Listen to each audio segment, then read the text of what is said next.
안녕하십니까. 이낙연이라고 합니다. 저를 모르시는 분도 계실 겁니다. 소개 말씀부터 올리겠습니다. 저는 젊은 시절에 신문기자로 일했습니다.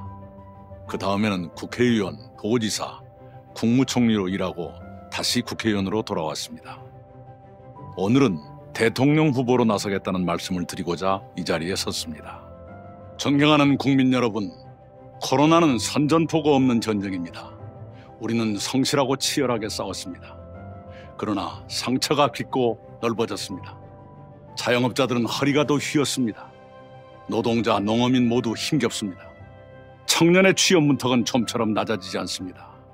안타깝고 송구스럽습니다. 이렇게 힘겨운 국민을 더 따뜻하게 보살펴야 합니다. 그 일을 제가 하겠습니다. 특히 사회의 격차가 더 벌어지고 있습니다. 없는 사람은 더 어려워지고 외로운 사람은 더 외로워졌습니다. 청년을 비롯한 많은 사람들이 세상의 불공정에 항의합니다. 불평등을 완화하는 일이 시급합니다. 상처받은 공정을 다시 세워야 합니다. 그 일을 제가 하겠습니다. 지금은 불안의 시대입니다. 많은 사람들이 삶을 불안해합니다.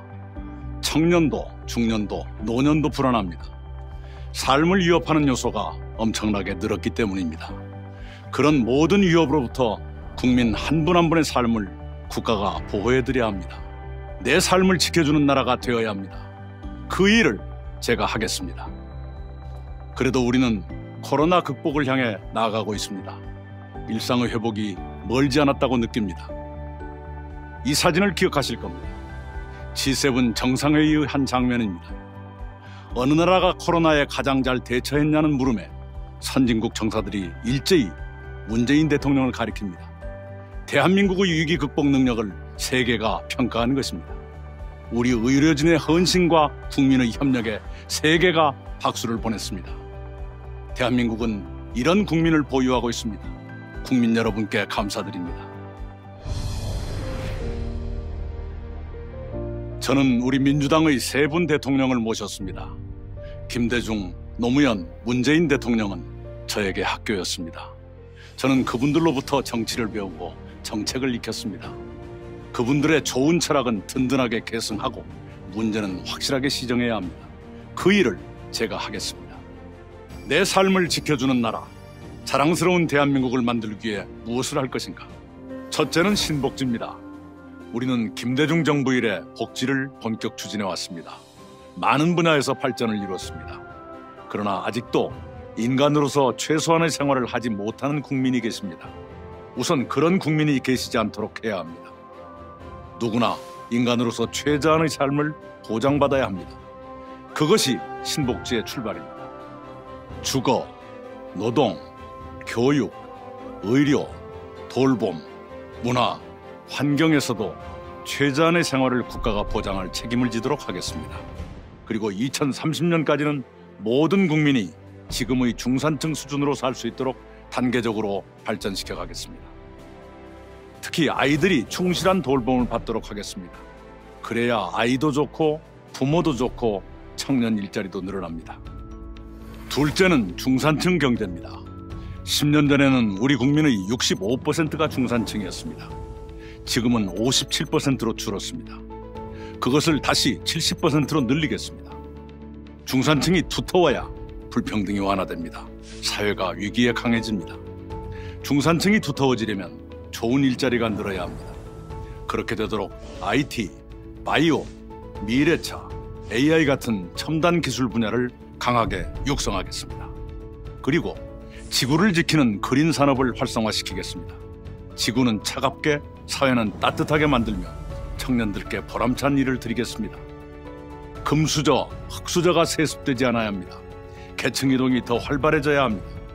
일자리와 세제와 복지가 그 역할을 수행하도록 하겠습니다.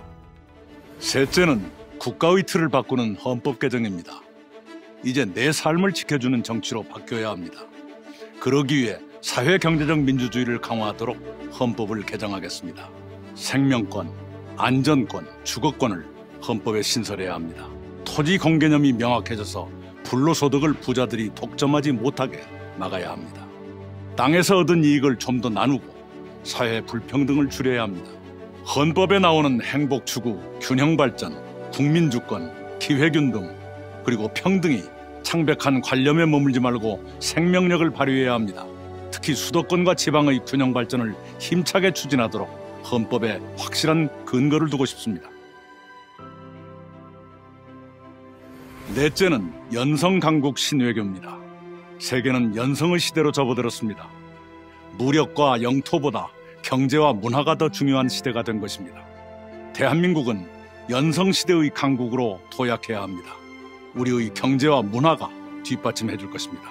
그것을 토대로 연성강국 신외교를 펼치겠습니다.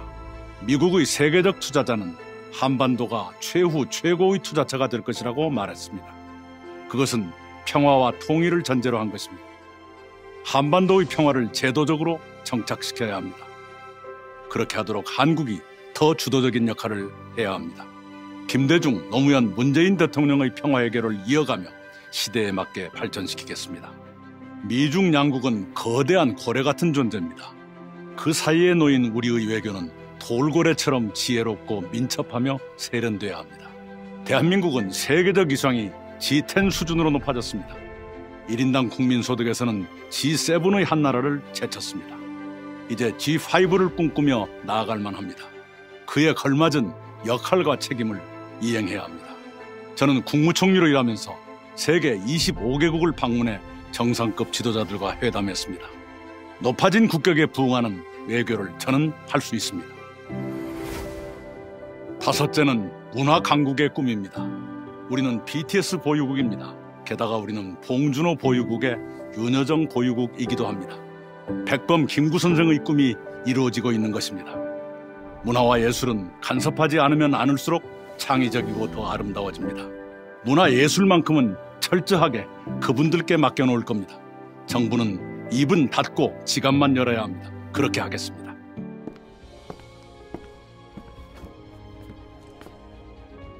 존경하는 국민 여러분, 오늘 저는 여러분의 선택을 받고자 여러 말씀을 드렸습니다. 여러분께서 저의 충정을 받아주시고 저를 선택해 주시기를 간절히 부탁드립니다. 코로나를 겪으며 우리는 깨달았습니다. 평범한 일상이 귀한 것이었습니다. 함께 모여 수업을 듣는 교실, 침을 튀기며 토론하는 회사, 친구들과 한잔하는 술집, 그런 당연한 풍경들이 다시 당연해져야 합니다. 이런 노랫말이 있지요. 세상 풍경 중에서 제일 아름다운 풍경은 모든 것들이 제자리로 돌아오는 풍경. 그렇습니다.